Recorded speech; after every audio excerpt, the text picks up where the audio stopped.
Yeah, so let's continue. Okay, നമുക്ക് നമ്മളെ discussion continue ചെയ്യാം. നമ്മൾ ലോജിക്കൽ റീസണിങ് എന്നുള്ള ഒരു ടോപ്പിക്കാണ് നമ്മൾ ആസ് ഓഫ് നൗ നമ്മൾ ഡിസ്കസ് ചെയ്തിട്ടുള്ളത്. ഇനി നമ്മൾ ഡിസ്കസ് ചെയ്യാനുള്ളത് ഡാറ്റയും മാത്തമാറ്റിക്കൽ റീസണിങ്ങും ആണ്. ഏതാണ് ഫസ്റ്റ് ഡിസ്കസ് ചെയ്യേണ്ടത്? Data interpretation first. Okay, just a minute. Okay, so before moving to ടോപ്പിക്കിലേക്ക് പോകുന്നതിന് മുമ്പ്, ഓക്കെ, സോ ബേസിക്കലി ഇതുവരെ ഉള്ളത് മനസ്സിലായി എന്ന് കരുതുന്നു. ഓക്കെ, ലോജിക്കൽ ഇക്വാലൻസി, ലോജിക്കൽ ആസ്പെക്റ്റുകൾ, സംഭവങ്ങൾ, കാര്യങ്ങൾ. ബാക്കിയുള്ളത് നിങ്ങൾ ക്വസ്റ്റ്യൻസ് ചെയ്യുന്ന സമയത്ത് ഒന്നുകൂടി ക്ലിയർ ആവും. ഓക്കെ, ഒന്നുകൂടി നിങ്ങൾക്കത് മനസ്സിലാവും എന്നുള്ളതാണ് അതിലുള്ളത്. പിന്നുള്ളത് ഡാറ്റയാണ്. ഓക്കെ, പിന്നുള്ളത് മാത്സും ആണ്. ഈ രണ്ട് ടോപ്പിക്കാണ് നമ്മൾ ഉദ്ദേശിക്കുന്നത്. ഓക്കെ, എന്നിട്ട് സമയമുണ്ടെങ്കിൽ വിൽ ബി ഡിസ്കസിങ് ഇന്ത്യൻ ലോജിക്കിലെ കുറച്ച് ടോപ്പിക് കൂടി ഡിസ്കസ് ചെയ്യാം. കേൾക്കാം, ജസ്റ്റ് ഒന്ന് മൈക്കൊന്ന്. Hello hello. Okay, so data ഇൻ്റർപ്രിട്ടേഷനിലേക്ക് സ്റ്റാർട്ട് ചെയ്യുന്നതിന് മുമ്പ് ഒന്ന് രണ്ട് സീക്രട്സ് കൂടി പറയാം. ഓക്കെ, എന്നിട്ട് നമുക്ക് ഡാറ്റയിലേക്ക് will be starting with data. ആളുകൾ പരീക്ഷകൾ തോൽക്കാനുള്ള ഏറ്റവും വലിയ കാരണം എന്താ പറയുക? ആളുകൾ പരീക്ഷകൾ തോൽക്കാനുള്ള ഏറ്റവും വലിയ കാരണം എന്താണ്? പേടി. ദെൻ പഠിക്കാതെ. നിങ്ങൾ എത്ര കാലം പരീക്ഷയൊക്കെ തോറ്റതൊക്കെ പഠിക്കാത്തോണ്ടാ? ഞാൻ തോറ്റ പഠിക്കാത്തോണ്ടല്ല, ശരിയായ രീതി പഠിക്കാത്തോണ്ട്. ഈ തെറ്റായ രീതി പഠിക്കാൻ അറിയുന്നവർക്കേ ചിലപ്പോൾ ശരിയായ രീതിയൊക്കെ ഉണ്ടാവുള്ളൂ അല്ലെ. നമുക്കൊക്കെ ഒരു രീതിയേ ഉള്ളൂ. അതിനോ ജസ്റ്റ് എക്സാമ്പിൾ. ഇപ്പൊ ഞാൻ ഈ ഒരു പുസ്തകമാണോ രണ്ട് പുസ്തകമാണോ പഠിക്കേണ്ടത് ചോദിക്കുമ്പോൾ ചില കുട്ടികൾ പറയും ഒരു പുസ്തകം ശരിയായ രീതിയിൽ പഠിച്ചാൽ മതി എന്നുള്ളത്. ഓക്കെ, നമുക്കൊക്കെ ഒറ്റ രീതിയേ ഉള്ളൂ, ശരിയായ രീതി. പോട്ടെ. Then any other reason? Consistent. Tough topic skip ചെയ്യും നമ്മൾ രാവിലെ പറഞ്ഞ എന്തൊരു ഡിഫറെന്റ്. ബട്ട് ബേസിക്കലി എസ്പെഷ്യലി നമ്മളെ നെറ്റ് പോലുള്ള ഒരു സബ്ജക്റ്റ്, കാരണം നെറ്റ് എക്സാമിന്റെ പ്രത്യേകത എന്താണെന്ന് വെച്ചാൽ ഈ സബ്ജക്ട് സത്യം പറഞ്ഞാൽ അത്ര ഭയങ്കര ടഫ് ടോപ്പിക് ഒന്നുമല്ല. ഹൈലി ഇന്റലക്ച്വൽ കപ്പാസിറ്റി ആവശ്യമില്ല എന്നുള്ളതല്ല. ഓഡിയൻസ് എന്ന് പറഞ്ഞാൽ എഴുതുന്ന ആളുകൾ എന്ന് പറഞ്ഞാൽ ഓൾറെഡി യുജി ടീച്ചിങ് കഴിഞ്ഞ ആളുകളായിരിക്കും. അപ്പൊ ഒരു മാഷോ ഒരു ടീച്ചറോ ഒരു സിസ്റ്റോ ഇത് പഠിപ്പിച്ച് തരുന്ന നിർബന്ധമൊന്നുമല്ല. ഓക്കെ, നമ്മൾ IIT വലിയ വലിയ ഭയങ്കരമായിട്ടുള്ള ഒരു ആസ്പെക്റ്റിലേക്കുള്ളതല്ല. നോർമലി എസ്പെഷ്യലി ആർട്സ് സബ്ജക്റ്റുകൾ, സയൻസിൽ ചെറുതായിട്ട് വരുന്നുണ്ട് മാത്സ് ഒക്കെ. പക്ഷെ ഏറ്റവും കൂടുതൽ ആളുകൾ പരീക്ഷയ്ക്ക് തോൽക്കാനുള്ള കാരണം സിമ്പിൾ ആണ്, ഇൻകൺസിസ്റ്റൻസി എന്നുള്ളതാണ്. അത്രേ ഉള്ളൂ. ഈ പരീക്ഷ ആർക്കും പഠിച്ചാൽ ജയിക്കാം. ഇൻകൺസിസ്റ്റൻസി എന്ന് പറഞ്ഞാൽ എന്താണെന്ന് ചോദിച്ചാൽ ഒന്നുമില്ല, നിങ്ങൾക്ക് അറിയാം അല്ലേ. ഇന്നിപ്പോ നമ്മളിവിടെ ക്ലാസ്സിൽ വന്നു, ചിലപ്പോൾ കുറച്ച് ഡയലോഗ് നിങ്ങൾക്ക് ഇഷ്ടപ്പെട്ടിട്ടുണ്ടാവും, ചില പോയിന്റൊക്കെ ഇഷ്ടപ്പെട്ടിട്ടുണ്ടാവും, JRF കിട്ടണം എന്നൊക്കെ നിങ്ങൾ ആഗ്രഹിക്കുന്നുണ്ടാവും. ഓക്കെ, ചിലപ്പോൾ ഈ ബുക്കൊക്കെ വാങ്ങും, അല്ലെങ്കിൽ ഈ ബുക്കൊക്കെ ഡൗൺലോഡ് ചെയ്യും, ബാക്കിയുള്ള ആസ്പെക്റ്റിലേക്ക് വരും, എന്നിട്ട് അടിപൊളിയായിട്ട് കുറച്ച് ദിവസം കേട്ടങ്ങ് കയറും അല്ലെ. നാളെ ആപ്ലിക്കേഷൻ ലാസ്റ്റ് ഡേറ്റ് ആണ്, അപ്പൊ അതുകൊണ്ട് ഒന്നുകൂടിയൊക്കെ ഒന്ന് പഠിക്കും. പിന്നെ ഒരു 2 ആഴ്ച കഴിഞ്ഞാൽ പിന്നെ ഇങ്ങനെ ഡൗൺ ആവും അല്ലെ, പിന്നെ ഇങ്ങനെ പോവും. പിന്നെ ആരോ പറഞ്ഞ് നെറ്റിന്റെ ഹോൾ ടിക്കറ്റ് ഇറങ്ങിയിട്ടുണ്ട് എന്ന് അല്ലെ, അപ്പം പിന്നെ ഒന്നുകൂടി കയറും. പിന്നെ പരീക്ഷ ആയല്ലോ. ഹോൾ ടിക്കറ്റ് ഇപ്പൊ ഏതായാലും 4-5 ദിവസം മുമ്പൊക്കെയാണ് വരല്. ഹോൾ ടിക്കറ്റ് വന്നിട്ട് അതിനകത്ത് സമയമൊന്നും കിട്ടൂല, ഡൗൺ ആവും. പിന്നെ പരീക്ഷ കഴിയുമ്പോൾ ഓൾറെഡി ഡൗൺ ആയിരിക്കും. പിന്നെ പരീക്ഷന്റെ റിസൾട്ട് വരും.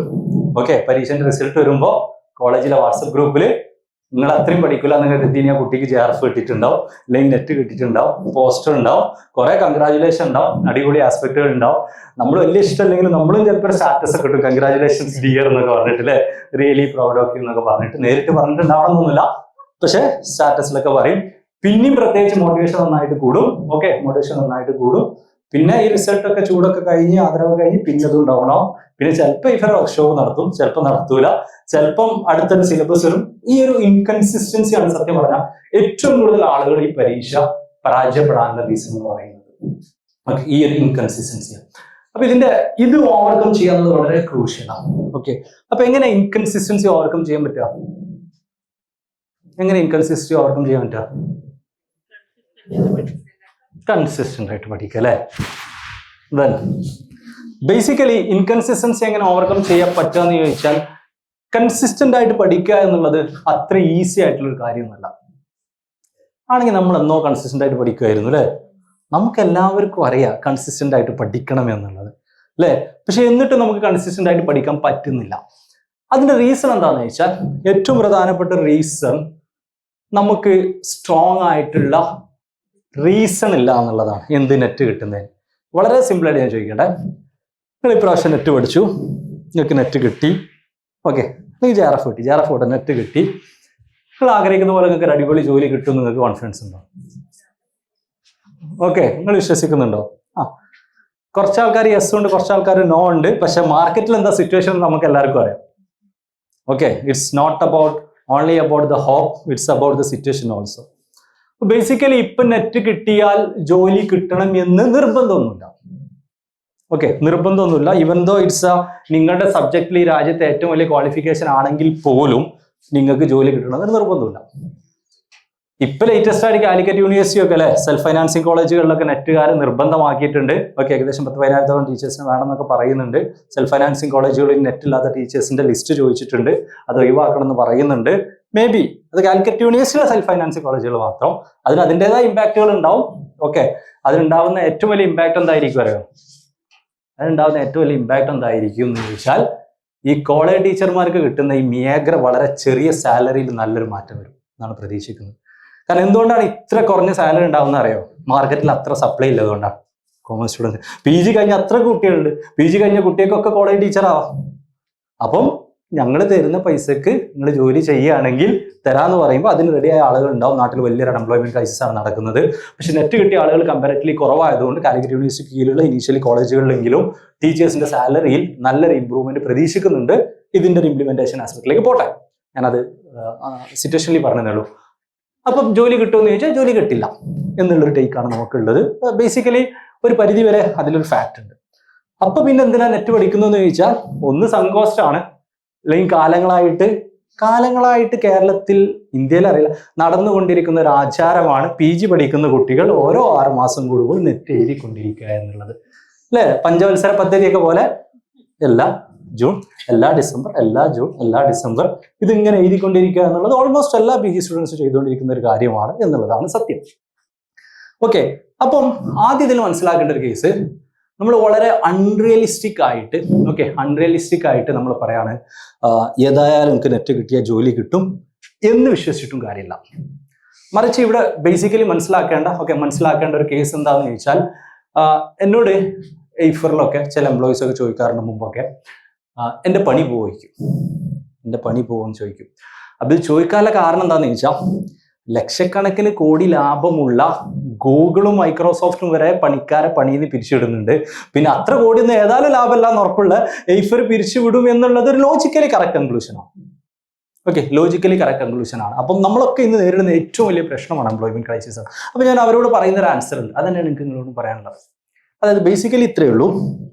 ഓക്കെ, നമുക്ക് റാദർ ദൻ നിങ്ങൾ ജോലിയിൽ നിന്ന് പിരിച്ചുവിടുക എന്നുള്ളതിനേക്കാളേറെ നിങ്ങൾക്ക് പറയാൻ പറ്റണം, നിങ്ങൾ ജോലി ചെയ്യുന്ന കോളേജ് ആവട്ടെ കമ്പനി ആവട്ടെ ആളുകളോട് പറയാൻ പറ്റണം, ധൈര്യം ഉണ്ടെങ്കിൽ പിരിച്ചുവിട്ടോളൂ എന്നുള്ളത്.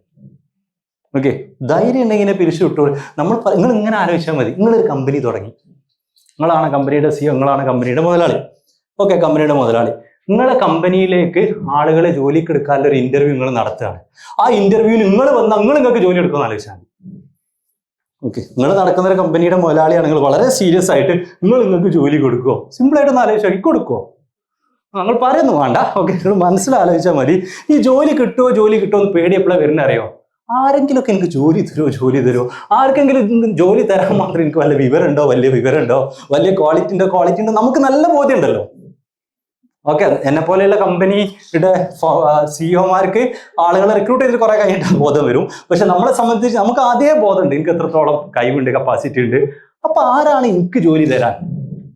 Basically that's A fact. അപ്പൊ ഞാൻ അവരോട് പറയുന്ന ഒരു സാധനം എന്താണെന്ന് ചോദിച്ചാൽ, നിങ്ങൾക്ക് പറയാൻ പറ്റണം, ഓക്കെ, ഈ കമ്പനി എന്നെ എടുത്തിട്ടില്ലെങ്കിൽ, ഈ കോളേജ് എന്നെ എടുത്തിട്ടെങ്കിൽ how will you miss me? എനിക്ക് ഈ ക്വാളിഫിക്കേഷൻ ഉണ്ട്, എനിക്ക് ഈ സ്കില്ലുണ്ട്, ആ സംഭവങ്ങളുണ്ട്, ആ കാര്യങ്ങളുണ്ട് എന്ന് നിങ്ങൾക്ക് പറയാൻ പറ്റണം. അതിന് സ്കില്ല് ഉണ്ടാവണം, അതിന് നോളേജ് ഉണ്ടാവണം, അതിന് ക്വാളിഫിക്കേഷൻ ഉണ്ടാവണം. ഓക്കെ, അതിന് ക്വാളിഫിക്കേഷൻ ഉണ്ടാവണം എന്നുള്ളതാണ്. സോ ബേസിക്കലി ആ ക്വാളിഫിക്കേഷൻ ഉണ്ടായാലും ബെനിഫിറ്റ് അടുത്തത് എന്താണെന്ന് വെച്ചാൽ, അവിടെ നിങ്ങളെ ബാർഗനിങ് പവർ വളരെ സ്ട്രോങ് ആയിരിക്കും.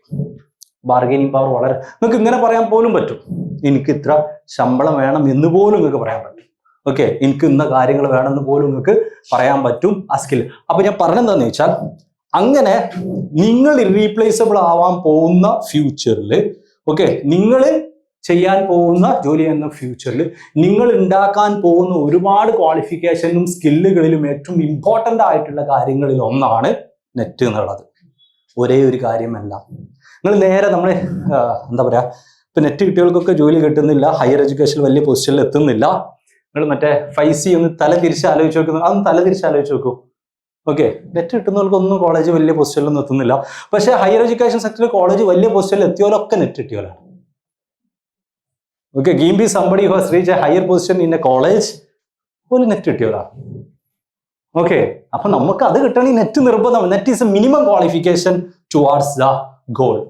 അത് ഓൺലി ക്വാളിഫിക്കേഷൻ ആയാലും ആ ക്വാളിഫിക്കേഷൻ കിട്ടിയിട്ടുള്ള പിറ്റത്തെ ആഴ്ച നമുക്ക് വലിയ ജോലി കിട്ടലും ആ ജോലിയിൽ നമുക്ക് വലിയ സാലറി കിട്ടും എന്നുള്ളൊക്കെ സ്വപ്നം കണ്ട് നടക്കുമ്പോൾ ഇത് ഭയങ്കര ഫ്രസ്ട്രേഷൻ ആയി മാറും.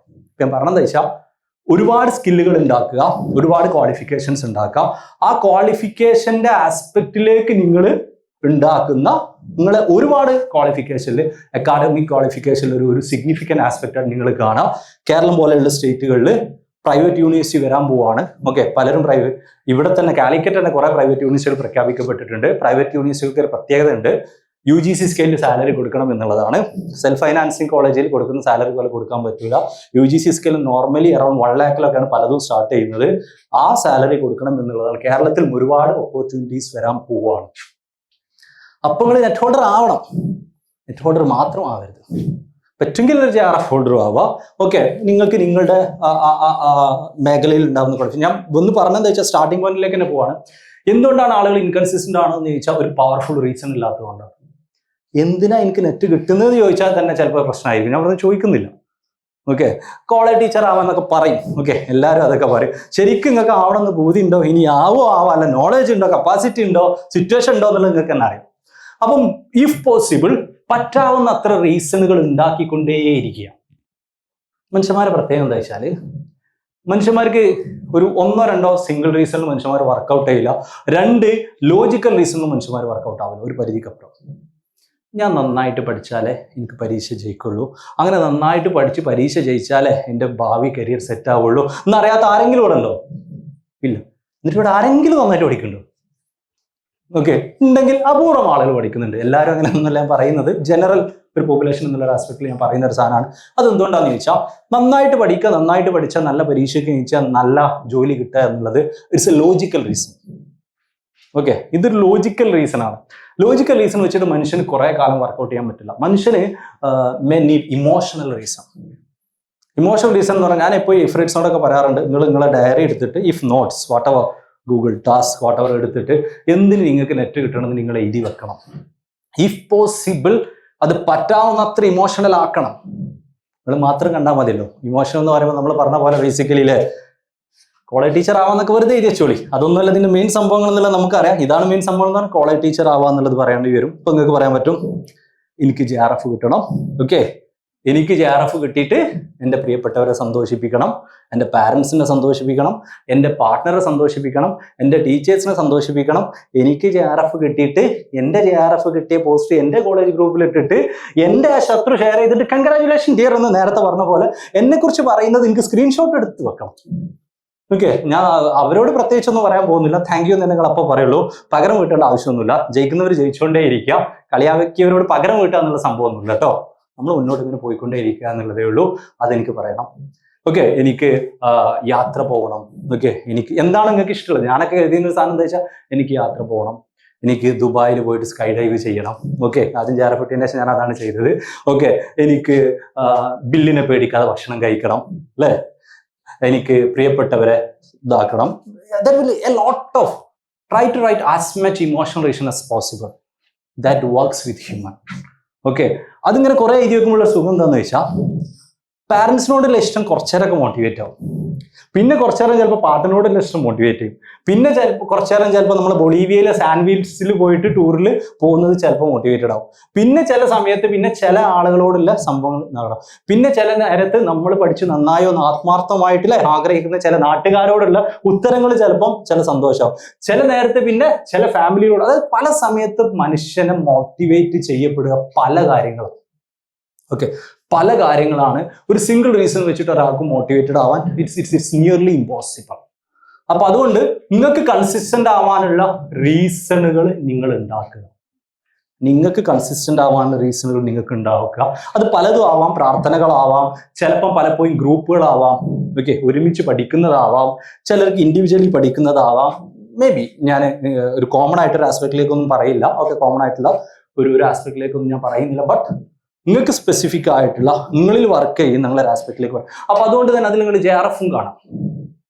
ഇപ്പോഴത്തെ കണ്ടീഷൻ പ്രകാരമായിട്ട് നിങ്ങൾക്ക് JRF കിട്ടിയാൽ അറൗണ്ട് 5 വർഷം കൊണ്ട് നിങ്ങൾക്ക് കിട്ടുന്ന ഫെലോഷിപ്പ് അറൗണ്ട് 25 to 30 lakhs ആണ്. ഓക്കെ, അറൗണ്ട് 25 to 30 lakhs ആണ് നിങ്ങൾക്ക് ഫെലോഷിപ്പ് കിട്ടുന്നത് 5 വർഷം കൊണ്ട്. ഓക്കെ, ഇന്ന് PG കഴിയുന്ന കുട്ടികൾക്ക് ഇന്ത്യയിൽ കിട്ടാവുന്ന ഏറ്റവും നല്ല ജോലി JRF ആണ് കേട്ടോ. ഏറ്റവും നല്ല ശമ്പളം കിട്ടുന്ന ജോലി JRF ആണ്. ജോലി ഇല്ലാതെ മനസ്സിലാക്കുന്നു, പക്ഷെ ഏറ്റവും നല്ല ഫൈനാൻഷ്യൽ ഓപ്ഷൻ JRF ആണ്. JRF കിട്ടിയാൽ ലൈഫ് ഈസ് ഓൾമോസ്റ്റ് സെറ്റിൽഡ്. കാരണം 1% ആളുകൾക്ക് കിട്ടുന്നുള്ളൂ. JRF എന്ന് പറഞ്ഞാൽ it's not about merely 30 lakhs. അത് 30 lakhs എന്നുള്ളതല്ല. ഓക്കെ, JRF എന്ന് പറയുന്നത് അത് 30 lakhs ആണ്. ഇന്ന് ലൈഫ് ലോങ് നിങ്ങൾ JRF ഹോൾഡർ ആണ്. നിങ്ങൾ ഭാവിയിൽ ഒരു കോളേജ് ഇന്റർവ്യൂവിന് പോകുമ്പോൾ JRF ഹോൾഡർക്ക് പ്രത്യേക പോയിന്റുകൾ ഉണ്ട്. ഓക്കെ, നിങ്ങളെ എല്ലാ കാലത്തും നിങ്ങളെ CV-യിൽ JRF ഹോൾഡറിന് ഒരു സിഗ്നിഫിക്കന്റ് ആസ്പെക്റ്റുകൾ ഉണ്ട്. പ്രൈവറ്റ് യൂണിവേഴ്സിറ്റിയിൽ അസിസ്റ്റന്റ് പ്രൊഫസർ ഇന്റർവ്യൂവിന് പോകുമ്പോൾ JRF-ന് ഒരു പ്രത്യേക പ്രൊവിഷൻസ് ഉണ്ട്. So through out life time you are A JRF holder. Academic ലൈഫിൽ ത്രൂ ഔട്ട് അതിൻ്റെ ഒരു ആസ്പെക്റ്റുകൾ ഉണ്ട് എന്നുള്ളതാണ് ഇമ്പോർട്ടൻറ്റ്. അപ്പൊ നിങ്ങൾ JRF തന്നെ എയിം വെക്കുക.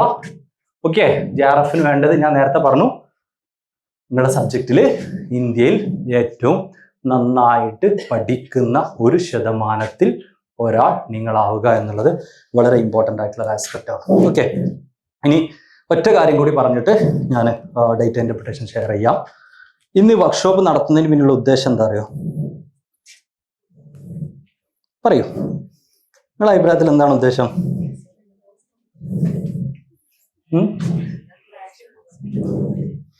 ഞങ്ങളുടെ ഉദ്ദേശം എന്താ? എയ്ഫറിന്റെ ഉദ്ദേശം എന്താ? എയ്ഫർ സത്യസന്ധതയിൽ വിശ്വസിക്കുന്ന ഒരു കമ്പനിയാണ് കേട്ടോ. എയ്ഫറിന്റെ ഉദ്ദേശം എന്താ? 2 ഉദ്ദേശമാണുള്ളത്. ഒന്ന്, നിങ്ങൾക്ക് എയ്ഫറിനെ ഒരു എക്സ്പീരിയൻസ് തരിക, എയ്ഫർ എങ്ങനെയാണെന്നുള്ളത് പറയാം. 2, നിങ്ങൾ എയ്ഫറിന്റെ അഡ്മിഷനിലേക്ക് ക്ഷണിക്കുക. അല്ലെ, കാര്യങ്ങൾ സത്യസന്ധമായിട്ട് പറയണം എന്നാണ് ഞാൻ വിശ്വസിക്കുന്നത്. ഓക്കെ, എയ്ഫറിന്റെ കോഴ്സിലേക്ക്, എയ്ഫറിന്റെ അഡ്മിഷനിലേക്ക് ക്ഷണിക്കുക എന്നുള്ളതാണ് ഈ വർക്ക്ഷോപ്പിന്റെ പ്രൈമറി ഒബ്ജക്റ്റീവ്. ഇതിനെങ്ങനെ ഒളിച്ച് കളിച്ചൊന്നും പറയേണ്ട ആവശ്യമില്ലല്ലോ. ഓക്കെ, സോ എല്ലാവരെയും ഞാൻ എയ്ഫറിന്റെ കോഴ്സുകളിലേക്ക് ഞാൻ ഇൻവൈറ്റ് ചെയ്യുന്നു. ഓക്കെ, നിങ്ങളുടെ വർക്ക്ഷോപ്പിൽ എയ്ഫറിന്റെ ഒരു ബ്രോഷർ ഇട്ടിട്ടുണ്ട്. ഓക്കെ, കേരളത്തിൽ കഴിഞ്ഞ കുറച്ച് കാലങ്ങളായി 5-ലധികം ടേമുകളായി ഏറ്റവും അധികം റിസൾട്ടുകൾ ഉണ്ടാക്കുന്ന ഒരു പ്ലാറ്റ്ഫോമാണ് എയ്ഫർ എന്ന് പറയുന്നത്. ഓക്കെ, ഏറ്റവും ലേറ്റസ്റ്റിൽ 62 JRF-ഉം 500-ലധികം നെറ്റും സംഭവങ്ങളും കാര്യങ്ങളുമാണ് ഉള്ളത്. നമ്മുടെ ജൂൺ എക്സാമിനുള്ള ബാച്ച് നാളെയാണ് അപ്ലിക്കേഷൻ ക്ലോസ് ചെയ്യുന്നത്. നാളെയാണ് എയ്ഫറിലെ JRF ട്രാക്കിന്റെ അഡ്മിഷനും ക്ലോസ് ചെയ്യുന്നത്. ഫെസിലിറ്റീസ് കാര്യങ്ങളൊക്കെ ഗ്രൂപ്പിൽ നിങ്ങൾക്ക് ഉണ്ട്. ബേസിക്കലി ഞാൻ ഇത്രയേ ഉള്ളൂ. നമ്മൾ പ്രിപ്പയർ ചെയ്ത സമയത്ത് എയ്ഫറൊക്കെ വർക്ക് ചെയ്യുന്ന ഒരു സാധനം എന്താ വെച്ചാൽ, നമ്മൾ പ്രിപ്പയർ ചെയ്യുന്ന സമയത്ത് നമ്മൾ ആഗ്രഹിച്ച കുറേ കാര്യങ്ങൾ ഉണ്ടായിരുന്നു. നമ്മൾ ക്വാളിഫൈ ചെയ്തപ്പോൾ അത് പ്രൊവൈഡ് ചെയ്യുക എന്നുള്ള ഒരു ആസ്പെക്റ്റിലാണ്. അപ്പൊ നമുക്ക് ഞാൻ നേരത്തെ പറഞ്ഞ പ്രശ്നങ്ങൾ, കൺസിസ്റ്റൻസി ആവട്ടെ, ബാക്കിയുള്ള ആസ്പെക്റ്റുകളാവട്ടെ. ഇപ്പൊ നമുക്ക് കുറേ നേരം വീഡിയോ കാണാൻ ഭയങ്കര ബുദ്ധിമുട്ടാണ്. എയ്ഫറിൽ പേപ്പർ 1-ലൊക്കെ കംപ്ലീറ്റ് ടോപ്പിക്സ് ഏകദേശം 1000-ലധികം റീലുകളായിട്ടാണ് നമ്മൾ പ്രൊവൈഡ് ചെയ്യുന്നത്. കണ്ടന്റും ഉണ്ട്, ഇൻസ്റ്റാഗ്രാം റീല് പോലെ ഇങ്ങനെ അടിച്ച് മൊത്തം പേപ്പറുകൾ. പേപ്പർ 2-ലും കുറച്ച് കാര്യങ്ങളുണ്ട്, ഫീച്ചേഴ്സൊക്കെ അതിലുണ്ട്, ഞാൻ കൂടുതൽ പറയുന്നില്ല. ഓക്കെ, ഇറ്റ്സ് അബൌട്ട് എക്സ്പീരിയൻസ് എന്നുള്ളതാണ്. ഇപ്പം ലേറ്റസ്റ്റ് ആയിട്ട് നമ്മൾ ഈ 1-ാം തീയതി തുടങ്ങിയ ഫീച്ചറാണ്. എല്ലാ ദിവസവും രാവിലെ 5 മണിക്ക് 5 AM JRF ക്ലബ് എന്ന് പറഞ്ഞാൽ 95% ഞാൻ എടുക്കുന്ന ഒരു ക്ലാസ് ഉണ്ട്. ഓൾമോസ്റ്റ് പേപ്പർ 1 വീണ്ടും റിവൈസ് ചെയ്യുക, വീണ്ടും ചെയ്യുക എന്നുള്ളതാണ്. ഇന്ന് രാവിലെ അതെടുത്താണ് വന്നത്. ഇനി നാളെ രാവിലെ ഉണ്ട്. നാളെ രാവിലെ എടുക്കുന്നത് ഏറ്റവും ലേറ്റസ്റ്റ് ആയിട്ടുള്ള ഡാറ്റ ഇന്റർപ്രിട്ടേഷന്റെ കുറച്ച് ആസ്പെക്റ്റുകളുള്ള കുറച്ച് സംഭവങ്ങൾ കാര്യങ്ങളാണ്. So we have a lot of system. അതിൽ ഇത്ര പറയാനുള്ളൂ, 2 കാര്യങ്ങൾ പറയാനുള്ളൂ. കുറെ ഫീച്ചേഴ്സ് എന്നുള്ളതിനപ്പുറത്തേക്ക് കഴിഞ്ഞ 5 കൊല്ലങ്ങളായിട്ട് കേരളത്തിൽ ഏറ്റവും കൂടുതൽ റിസൾട്ട് ഉണ്ടാക്കുന്നത് എയ്ഫറാണ്. ഇപ്പോൾ ഇമ്പാക്റ്റ് ആണല്ലോ ഫാക്ടർ. ഇപ്രാവശ്യം എയ്ഫറിന്റെ റിസൾട്ട് 62 JRF ആണ്. കേരളത്തിലെ കോമ്പറ്റീറ്റർ നമ്മൾ കരുതുന്നില്ല, സെക്കൻഡ് ഏറ്റവും കൂടുതൽ റിസൾട്ട് ഉണ്ടാക്കുന്ന ഇൻസ്റ്റിറ്റ്യൂട്ടിൽ ഞങ്ങളെ പകുതി റിസൾട്ട് എഴുതും. അപ്പോഴാണല്ലോ നമ്മളെ വലിപ്പം നിങ്ങൾക്ക് ഒന്നുകൂടി മനസ്സിലാവും. Okay, it's around 30. Okay, we have around 62 എന്നുള്ളതാണ്. എയ്ഫിൽ ദ ഹോൾ പേപ്പർ ഓൺ ആസ്പെക്റ്റുകൾ മെന്റർ ചെയ്യുന്നത് ഞാനാണ്. ഓവറോൾ ഒരു അക്കാഡമിക് ഹെഡ്. 8 വ്യത്യസ്ത സബ്ജക്റ്റിന് ഏറ്റവും JRF കിട്ടിയ ഒരേ ഒരു മലയാളിയായിരുന്നു ഞാൻ. ഓക്കെ, ഇന്ത്യയിൽ 2-3 ആളുണ്ട്, പക്ഷെ ഇന്ത്യയിൽ നെറ്റ് കോച്ചിങ്ങിലുള്ള ഒരേ ഒരു ഇന്ത്യക്കാരൻ ഞാൻ തന്നെയാണ് കേട്ടോ. ഒരു പഞ്ചാബ് യൂണിവേഴ്സിറ്റി പ്രൊഫസർ ഉണ്ട്, 45-55 വയസ്സായിട്ടുണ്ട്, മൂപ്പർക്ക് ഇത്ര കിട്ടിയിട്ടുണ്ട്. But he's not into the NET coaching field. അപ്പൊ അതിലുള്ള ഒരാളാണ് ഞാൻ. എല്ലാ പ്രാവശ്യവും നമ്മളെല്ലാവരും പരീക്ഷയിൽ അതിൻ്റെ എക്സ്പീരിയൻസ് ഉണ്ട്. എയ്ഫർ എന്താണ്, എങ്ങനെയാണ് ക്ലാസ് എടുക്കുന്നത് എന്നുള്ളത് നിങ്ങൾക്ക് മനസ്സിലായിക്കൊണ്ടിരിക്കുന്നു എന്ന് ഞാൻ കരുതുന്നു. ഈ ബുക്ക് ഇന്ത്യയിൽ ആദ്യമായിട്ട് ക്വസ്റ്റ്യൻസ് റിലീസ് ചെയ്യാറുള്ള നമ്മളുടേതാണ്. അപ്പോൾ ഇത്രയാണ് എയ്ഫറിനെ കുറിച്ച് വരാനുള്ളത്. ഓക്കെ, അപ്പോൾ മാർക്കറ്റിംഗ് ഒക്കെ മനസ്സിലായി എന്ന് കരുതുന്നു. ഓക്കെ, കോഴ്സിൽ ജോയിൻ ചെയ്യാൻ താല്പര്യമുള്ള ആളുകൾ ഇതിന് ശേഷം ജോയിൻ ചെയ്യുക. We are closing the batch tomorrow. ജൂണിലേക്കുള്ള ബാച്ചിന്റെ JRF ട്രാക്ക് നാളെ ക്ലോസ് ചെയ്യാണ്. എയ്ഫറിന്റെ ആളുകൾ ഇവിടെ ഉണ്ട്, നിങ്ങൾക്ക് അവരോട് ചോദിക്കാവുന്നതാണ്. നാളെ രാവിലെ തൊട്ട് ഓക്കെ ഉള്ള JRF ക്ലബും ഇന്ന് രാത്രി സെഷൻ ഉണ്ട്. ഇന്ന് രാത്രി എൻ്റെ ഹയർ എഡ്യൂക്കേഷൻ PYQ ഉണ്ട്. ഇഫ് യു ആർ ഇൻട്രസ്റ്റഡ്, നിങ്ങൾ നാളെയാണ് ജോയിൻ ചെയ്യുന്നതെങ്കിലും ഇന്ന് ഇൻട്രസ്റ്റഡ് ആയിട്ട് പറഞ്ഞാൽ ഇന്ന് നിങ്ങൾ വീട്ടിലെത്തി വൈകുന്നേരം എയറിന്റെ ക്ലാസ് തൊട്ടിട്ട് നിങ്ങൾക്ക് അറ്റൻഡ് ചെയ്ത് തുടങ്ങാം. ഇന്നത്തെ ക്ലാസ്സും നാളെ രാവിലത്തെ JRF ക്ലബൊക്കെ നിങ്ങൾക്ക് അറ്റൻഡ് ചെയ്യാം. You can be the part of the system. Okay, after that you can join by today tomorrow. അപ്പോൾ കളി കഴിഞ്ഞു. This is a important thing. Okay, invite to be part of India's only മോട്ടക് computer learning system. അപ്പോൾ അത് കഴിഞ്ഞു. ഇനി നമ്മൾ കാര്യത്തിലേക്ക് പോകാം അല്ലേ? ഇപ്പൊ നിങ്ങൾ വന്ന കാര്യത്തിലേക്ക് പോലെ yes, data interpretation.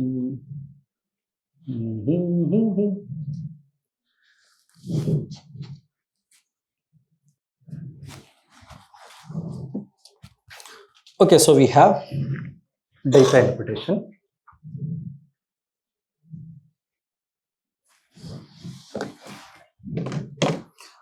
Data interpretation ഞാൻ നേരത്തെ പറഞ്ഞ പോലെ, രാവിലെ പറഞ്ഞ പോലെ, പേപ്പർ 1-ൽ ഏറ്റവും കൂടുതൽ കുട്ടികൾക്ക് ബുദ്ധിമുട്ടായിട്ടുള്ള, ഏറ്റവും കൂടുതൽ കുട്ടികൾക്ക് ഡിഫിക്കൽട്ട് ആയിട്ടുള്ള ഒരു ടോപ്പിക്കാണ് ഡേറ്റ ഇന്റർപ്രിട്ടേഷൻ എന്ന് പറയുന്നത്. ഓക്കെ, ഡേറ്റ ഇന്റർപ്രിട്ടേഷൻ എന്ന് പറയുന്നത് എന്തുകൊണ്ടാണ് ഡേറ്റ ഇന്റർപ്രിട്ടേഷൻ ഇത്ര ബുദ്ധിമുട്ടാവുന്നത്? അത് പഠിച്ചിട്ട് വേണം നമ്മൾ എങ്ങനെ അത് വർക്കൗട്ട് ചെയ്യണമെന്ന് പഠിക്കാൻ. എന്തുകൊണ്ടാണ് ഡേറ്റ ഇന്റർപ്രിട്ടേഷൻ ഇത്ര ബുദ്ധിമുട്ടാവുന്നത്? എന്തുകൊണ്ടാണ്? ചെയ്തു പഠിക്കാത്തതുകൊണ്ട്. പിന്നെ എന്താണ്? ഓൾറെഡി ഡാറ്റ ഇന്റർപ്രിട്ടേഷൻ ബുദ്ധിമുട്ടാണ്. ഇത് എന്തുകൊണ്ടാണ് ബുദ്ധിമുട്ട് എന്ന് ഇതുവരെ ഒരു ഐഡിയ കിട്ടിയില്ലേ? ക്വസ്റ്റ്യൻ മനസ്സിലാവാത്തതുകൊണ്ട്, മാത്സ് അറിയാത്തതുകൊണ്ട്.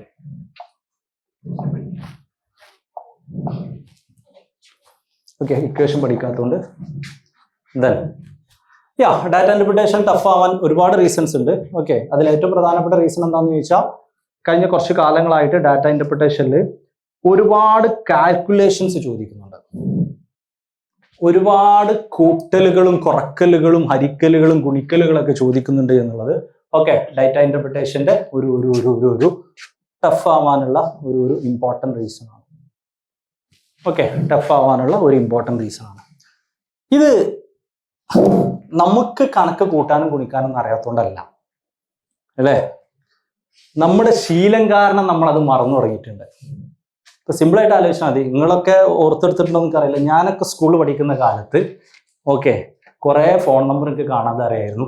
ഇപ്പൊ നിങ്ങൾക്ക് ഏതെങ്കിലും ഫോൺ നമ്പർ കാണാതെ അറിയാമെന്ന് ആലോചിച്ചാൽ മതി. നിങ്ങൾ കാലങ്ങളായിട്ട് ഉപയോഗിക്കുന്ന ഒരു ഫോൺ നമ്പറൊക്കെ ചിലപ്പോൾ അറിയായിരിക്കും, ഇല്ലെങ്കിൽ 2-3 ലിമിറ്റ്. ഇപ്പൊ നമുക്ക് ഫോൺ നമ്പർ കാണാൻ പഠിക്കാനുള്ള കപ്പാസിറ്റി ഒന്നും ഇല്ല. അത് ശ്രമിക്കാറില്ല, കപ്പാസിറ്റി ഇല്ല. പിന്നെ മൊബൈലിൽ സേവ് ചെയ്യാനൊരു സിസ്റ്റം ഉണ്ടാകുമ്പോൾ അത് കാണാൻ പഠിക്കണോ എന്നുള്ളത് വേറെ ചോദ്യമാണ് കേട്ടോ. അടിച്ചിങ്ങോട്ട് നോക്കിയാൽ നമ്പർ കിട്ടുമെങ്കിൽ പിന്നെ എന്തിനാ ബുദ്ധിമുട്ടി കാണാൻ പഠിക്കുന്നത് എന്നുള്ളത് വേറെ ചോദ്യമാണ്. അത് നമ്മളൊരു ശീലത്തിന്റെ ഭാഗമാണ്. അപ്പൊ നമ്മൾ കഴിഞ്ഞ കുറച്ച് കാലങ്ങളായിട്ട് നമുക്ക് 23 ഗുണിക്കണം 32 അടിയിൽ നിന്ന് 2x3 2x2 പിന്നെ ഒരു പോയിന്റ് ഇങ്ങോട്ടിട്ട് 3x2 3x3 ഇങ്ങോട്ട് ഇതൊക്കെ കൂട്ടിയിട്ടാണ് ചെയ്യലെങ്കിൽ പോലും കഴിഞ്ഞ കുറെ കാലങ്ങളായിട്ട് നമ്മൾ കൂട്ടലും ഗുണിക്കളൊക്കെ മൊബൈൽ ഫോണിലാണ്. അതുകൊണ്ട് ഇവന്തോ നമുക്ക് കൂട്ടാനും കുറക്കാനും ഗുണിക്കാനും ഒക്കെ അറിയുമെങ്കിൽ പോലും അത് മുമ്പത്തെ അത്ര എക്സ്പെർട്ടൈസ് നിലവിലില്ല. Because we are not practising. ഈ പ്രാക്ടീസിന്റെ പ്രത്യേകത എന്താ വെച്ചാൽ പലപ്പോഴും നമ്മൾ പറയില്ലേ, നമ്മൾ പ്രത്യേകിച്ച് പലപ്പോഴും പറയുന്ന ഒരു ആസ്പെക്ട് ആണ് practice makes a man perfect എന്നല്ലേ? അങ്ങനെയാണോ? ആണ്. പക്ഷെ പ്രത്യേകം എന്താ അറിയോ, practice makes a man perfect in what he practises.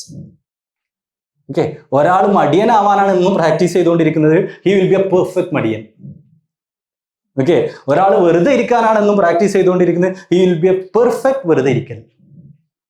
Okay, എന്താണോ നമ്മൾ പ്രാക്ടീസ് ചെയ്യുന്നത് അതിലേ നമ്മൾ പെർഫെക്റ്റ് ആവുള്ളൂ. അല്ലാതെ പ്രാക്ടീസ് ചെയ്തു, അതാണ് നേരത്തെ എന്ത് സംഭവിക്കുന്നത്, കാലങ്ങളായിട്ട് ഞാൻ പരീക്ഷ എഴുതിക്കൊണ്ടേയിരിക്കുന്നു, ഞാൻ ഇപ്പോഴും ജയിക്കുന്നില്ല. Practice make you perfect in what you practice. Practice never makes you perfect towards the goal you want to achieve. Okay, അപ്പം പറഞ്ഞൊരു ആസ്പെക്ട് എന്താണെന്ന് ചോദിച്ചാൽ, നമ്മൾ കണക്ക് അങ്ങനെ അധികം ഗുണിച്ച് കൂട്ടി പേപ്പറിലൊന്നും ഗുണിച്ച് കൂട്ടാത്തത് കൊണ്ട്, പരീക്ഷകളിൽ പേപ്പറിൽ കൂട്ടണം എന്ന് നിർബന്ധമുള്ളത് കൊണ്ട് അതിന്റെ പ്രത്യേകത എന്താ വെച്ചാൽ, അപ്പൊ ശരിക്കും കൂട്ടുമ്പോൾ തെറ്റുമെന്ന് ചോദിച്ചാൽ അങ്ങനെ പെട്ടെന്ന് തെറ്റൊന്നുമില്ല കേട്ടോ. പക്ഷെ ഒരു ക്വസ്റ്റ്യൻ എന്ന് ചിലപ്പോൾ ഉത്തരം ചെയ്യണമെങ്കിൽ നിങ്ങൾ 20 or 25 കണക്ക് ചെയ്യേണ്ടി വരും. ക്വസ്റ്റ്യൻ വരുമ്പോൾ നിങ്ങൾക്ക് മനസ്സിലാവും. അത്ര ചെയ്യുമ്പോൾ 1 or 2 തെറ്റോ അത്രേ ഉള്ളൂ. അല്ലാതെ നിങ്ങൾക്ക് ഇപ്പോൾ 32 ഗുണിക്കണം 112 ചെയ്താൽ നിങ്ങൾക്ക് തെറ്റുന്നൊന്നും എനിക്കൊരു പേടിയില്ല. പക്ഷേ നിങ്ങളൊരു പരീക്ഷകളിൽ ഇരുത്തി 3 മണിക്കൂറിലിരുന്ന് അതിന്റെ 20 മിനിറ്റിൽ 15 മിനിറ്റിൽ നിങ്ങൾ 5 ചോദ്യം ചെയ്യുന്ന ആ 5 ചോദ്യത്തിൽ നിങ്ങൾ 40 ക്വസ്റ്റ്യൻ തന്നെ, ആ 40 ക്വസ്റ്റ്യനിൽ നിങ്ങൾക്ക് കുറെ ഗുണിക്കേണ്ടതോ കൂട്ടേണ്ടതോ വരുമ്പോൾ അതിൽ 1 or 2 തെറ്റും. ഓക്കെ, അത് ശീലം കുറഞ്ഞത് കൊണ്ടാണ്.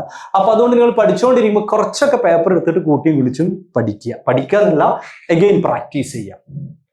എല്ലാവർക്കും അറിയാം, but try to practise it. Okay, try to practise it. അതാണ് ആദ്യത്തെ ഒരു ആസ്പെക്ട് ഡാറ്റ ഇന്റർപ്രിട്ടേഷന്റെ. രണ്ടാമത്തെ ഡാറ്റ ഇന്റർപ്രിട്ടേഷന്റെ ആസ്പെക്ട് എന്താ വെച്ചാൽ, കഴിഞ്ഞ കുറച്ച് കാലങ്ങളായിട്ട് ഡാറ്റ ഇന്റർപ്രിട്ടേഷൻ ക്വസ്റ്റ്യനുകളുടെ പ്രത്യേകത, ക്വസ്റ്റ്യൻസിലെ ചെയ്യേണ്ട കണക്കൊക്കെ, ഞാനിപ്പോൾ ഇന്നത്തെ ക്വസ്റ്റ്യൻ ചെയ്യും, ഏറ്റവും ലേറ്റസ്റ്റ് ക്വസ്റ്റ്യൻ ചെയ്യും, അതാണല്ലോ ഏറ്റവും ലേറ്റസ്റ്റ് പാറ്റേൺ. അപ്പൊ നിങ്ങൾക്ക് മനസ്സിലാവും എന്താന്ന് വെച്ചാല്, ചെയ്യേണ്ട കണക്കുകളൊക്കെ വളരെ സിമ്പിളാണ്. ഓക്കെ, ഒരു 160ക്ക് 40 കൂട്ടിയാൽ ഒരു 300 കിട്ടിയിട്ട് 1020 കുറച്ച് അത്ര കിട്ടാറുണ്ടാവും. പക്ഷെ പ്രശ്നം എന്താ വെച്ചാല്, ഇതേതൊക്കെ കൂട്ടണിയെ കുറക്കേണ്ടി എന്നുള്ളത് എത്ര ആലോചിച്ചാലും മനസ്സിലാവില്ല.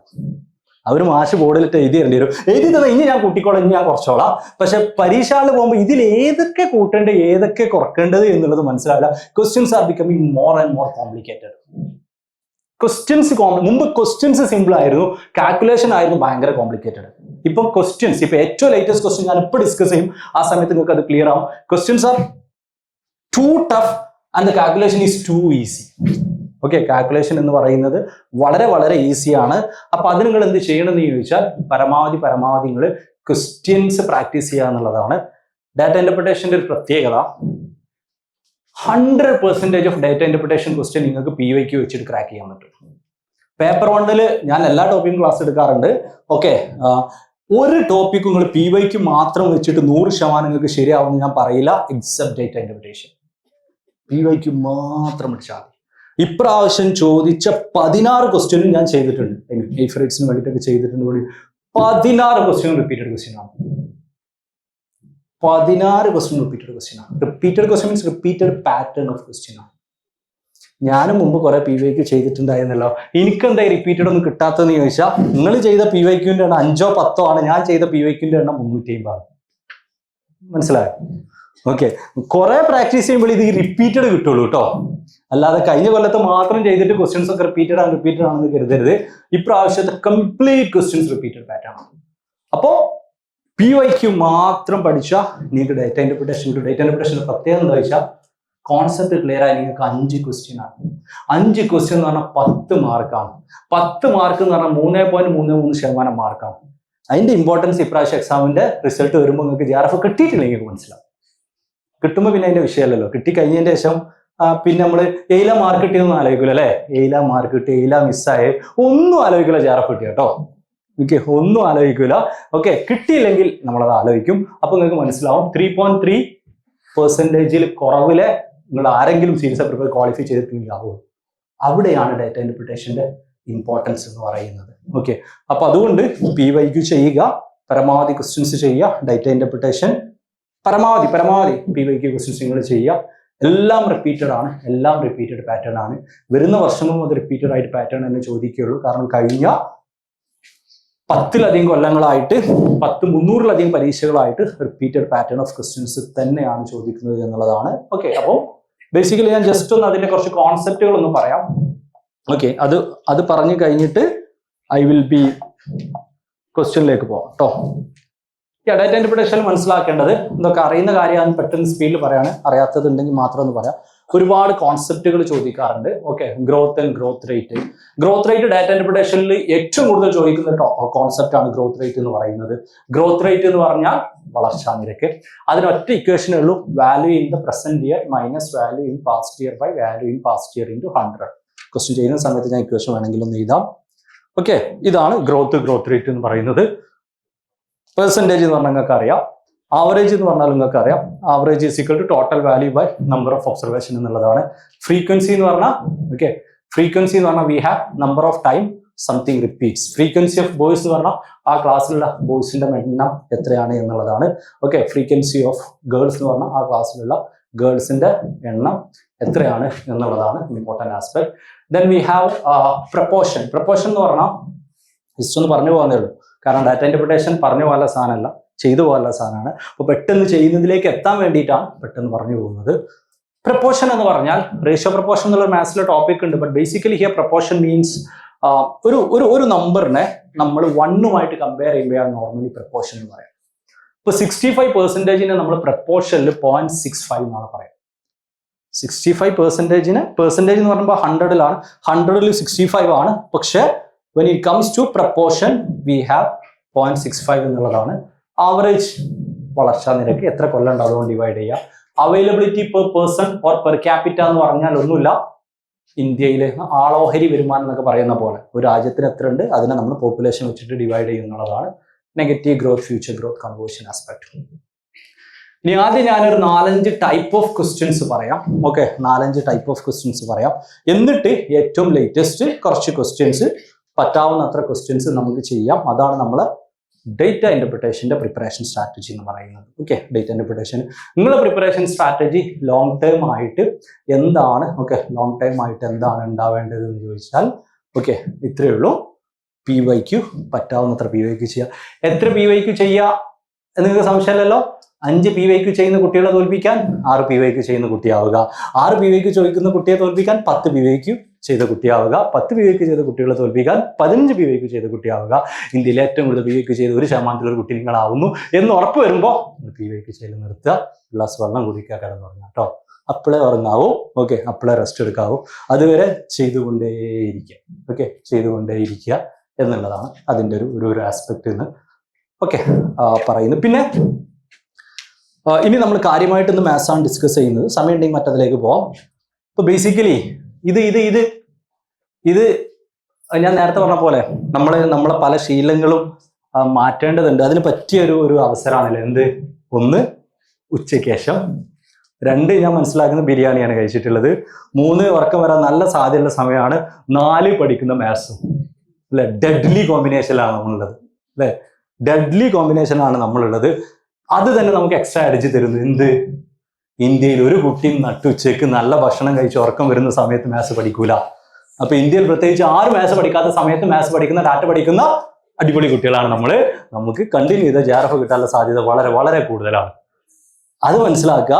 അപ്പൊ അത് മനസ്സിലാക്കിക്കൊണ്ട് നിങ്ങൾ നല്ല സീരിയസ് ആയിട്ട് ക്വസ്റ്റ്യൻ ചെയ്യുക. അപ്പൊ ഇന്ത്യയിൽ ആ കുട്ടികളെ പോലെ ചില കുട്ടികൾ ഇവിടെ ചിലപ്പോൾ ഉണ്ടാവും. ഓക്കെ, അങ്ങനെ നിങ്ങളല്ല എന്ന് നിങ്ങൾ ഉറപ്പുവരുത്തുക. ഇനി ഏതെങ്കിലും കുട്ടി ഇന്ത്യയിലെ ആ കുട്ടികളെ പോലെ ആണെങ്കിൽ നിങ്ങൾ ആ കുട്ടീനെ വിളിക്കൊന്നും വേണ്ട കേട്ടോ, മൈൻഡ് ചെയ്യൊന്നും വേണ്ട.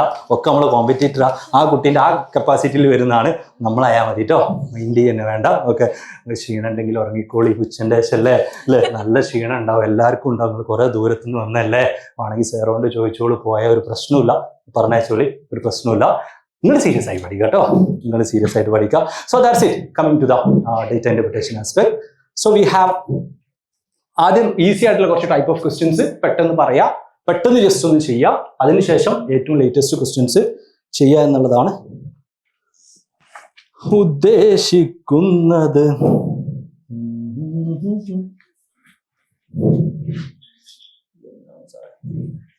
Where is my enable annotation for others? Hide the names of others.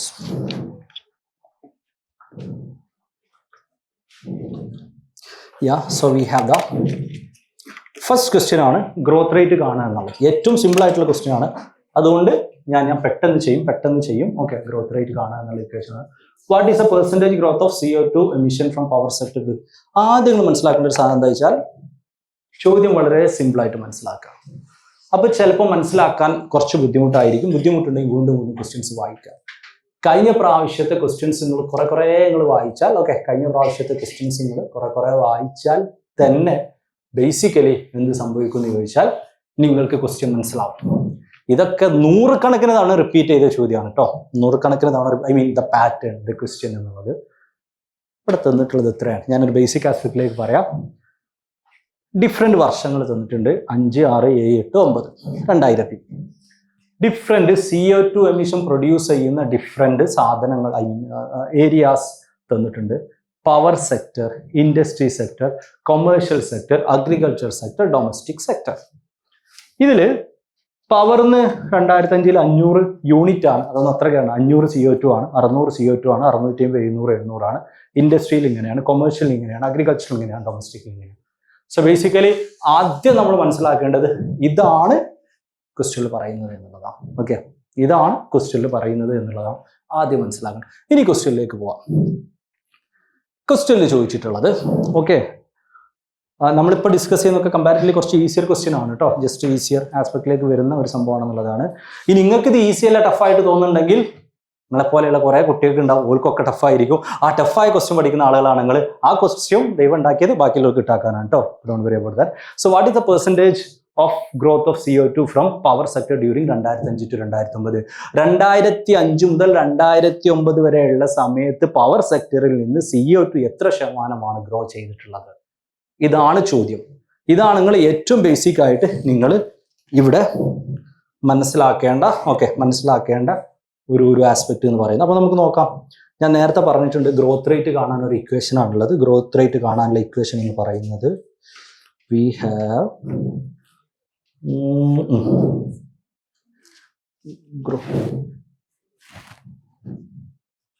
Growth rate is equal to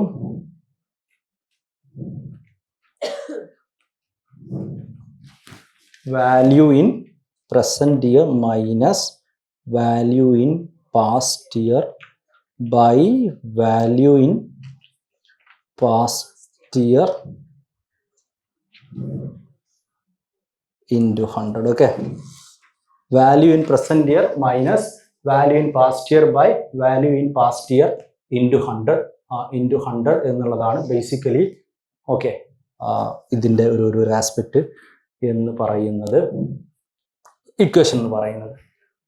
എൻ്റെ എഴുത്ത് വായിക്കാൻ മനസ്സിലാവുന്നുണ്ടല്ലോ അല്ലേ? ചില പഠനങ്ങൾ പറയുന്നത് പഠിപ്പിസ്റ്റുകളുടെ ഹാൻഡ് റൈറ്റിംഗ് കുറച്ച് മോശമായിരിക്കും എന്നുള്ളതാണ്. ഞാനൊരു പഠിപ്പിസ്റ്റായി പോയി. Okay, apologies for that. അപ്പോൾ ഞാൻ പറയുമ്പോൾ നിങ്ങളത് മനസ്സിലാക്കുക കേട്ടോ. Okay, so we have what is A percentage of growth of CO2 emission from power sector during 2005 to 2009 എന്നുള്ളതാണ്. അപ്പം മനസ്സിലാക്കേണ്ട എത്രയേ ഉള്ളൂ. വി ഹാവ് 2005 to, സ്ക്രീൻ ഇവിടുന്ന് വലുതാക്കാൻ പറ്റുമോ? ചിലപ്പോൾ വലുതാക്കാൻ പറ്റില്ലെങ്കിൽ കുറച്ച് ബാക്കിലേക്ക് വെച്ചിട്ടുണ്ട്, നോക്കി. വി ഹാവ് 2005 500 എന്നാണ് പറഞ്ഞിട്ടുള്ളത്, 2009 800 എന്നാണ് പറഞ്ഞിട്ടുള്ളത്. പവർ ആണ്. ജസ്റ്റ് ഇക്വേഷനിൽ സബ്സ്റ്റിറ്റ്യൂട്ട് ചെയ്യുന്നു. ഇക്വേഷൻ എന്താണെന്ന് ചോദിച്ചാൽ വാല്യൂ ഇൻ പ്രസന്റ് ഇയർ ആണ്.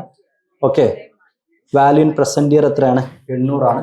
ജാവേ, ഈ ക്വസ്റ്റ്യൻ ഒരു ഫോട്ടോ എടുത്ത് ഗ്രൂപ്പിലിട്ടാണ്. എന്നിട്ട് നിങ്ങൾ സൈഡിൽ കൂടെ പണിയെടുത്തോളി, ഞാൻ കാര്യം പ്രശ്നമില്ല. ജസ്റ്റ് ഒന്ന് ഫോട്ടോ എടുത്തിട്ട് വർക്ക്ഷോപ്പിൻ്റെ ഗ്രൂപ്പിലിട്ടാൽ മതി. Okay, so we have value in present year minus value in past year by value in past year, okay, into 100 എന്നുള്ളതാണ് ബേസിക്കലി ഉള്ളത്. അപ്പോൾ വാല്യൂ ഇൻ പ്രസന്റ് ഇയർ എന്ന് പറഞ്ഞാൽ ഏറ്റവും പുതിയ വർഷം 800 കുറക്കണം. വാല്യൂ ഇൻ പാസ്റ്റ് ഇയർ എന്ന് പറഞ്ഞാൽ 500 by value in past year എന്ന് പറഞ്ഞാൽ 500, okay, into 100.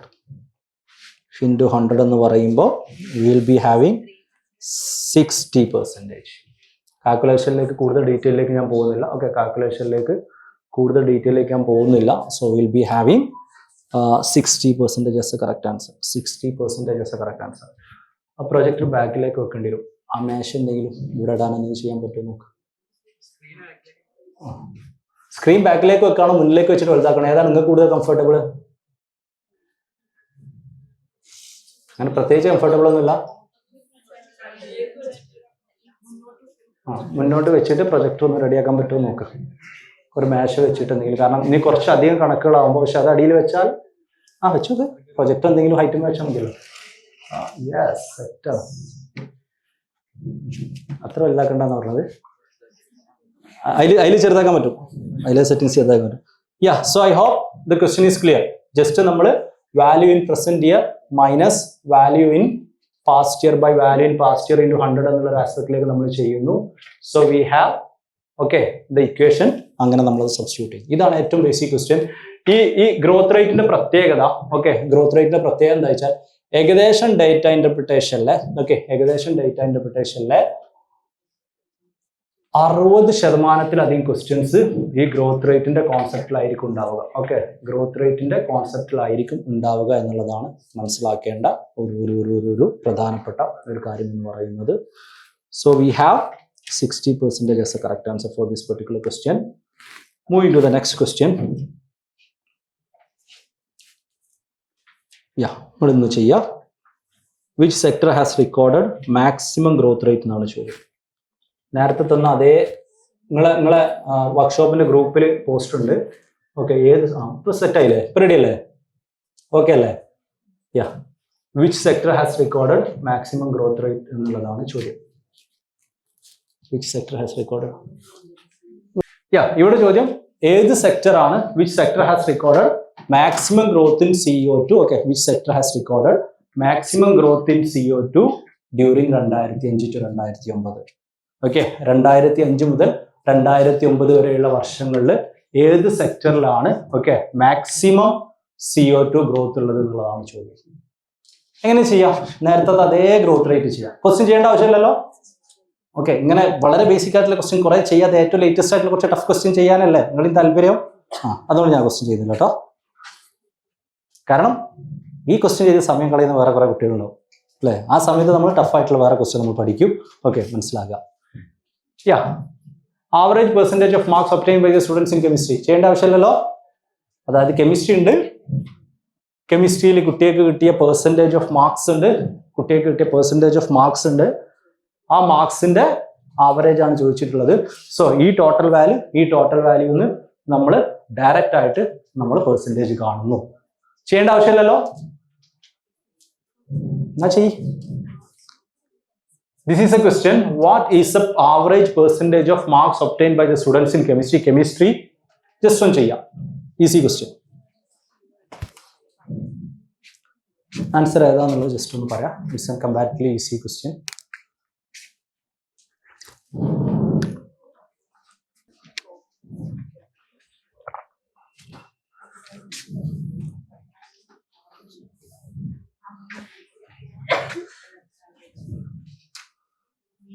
What will be the answer? ഇതെല്ലാം കൂടി ആഡ് ചെയ്യണം അല്ലേ? Average percentage of marks obtain by the students in chemistry ആണ്. ഇതെല്ലാം കൂടി ആഡ് ചെയ്യണം. ഇതെല്ലാം കൂടി ആഡ് ചെയ്യുമ്പോൾ വിൽ ബി ഹാവിങ് 80 + 75 + 70 + 50 അല്ലേ? 80 + 70 150 + 50 200 200 + 75 270 275 + 72 371 അല്ലേ? We have 371. Average is equal to total value by number of observation ആണ്. So 371 by 1 2 3 4 5. 371 by 5 is equal to 74.2. 0.2 ഇവിടെ അല്ല. We have option A 74% as the correct answer. Option A 74% as the correct answer. പക്ഷെ ഇതേ question ഞാനൊന്ന് ചെറുതായിട്ട് മാറ്റാണ്. എക്സാമിന് ചോദിച്ചിട്ടുണ്ട്. This is it. What is the average marks? ഇതിൻ്റെ ഉത്തരം കാണാം. ഇപ്പൊ നിങ്ങൾ കണ്ടത് what is average percentage of marks obtain by the students in chemistry ആണ്. ഇനി ഞാനത് മാറ്റി what is the average marks obtain by the students in chemistry. What is the average marks obtain by students in chemistry? ഓപ്ഷനിൽ ഉത്തരമല്ല കേട്ടോ, ഓപ്ഷനിൽ ഉത്തരമല്ല. അങ്ങനെ എക്സാമിന് ചോദിക്കാറുള്ളത് കൊണ്ട് ഞാൻ പറഞ്ഞു എന്നേ ഉള്ളൂ.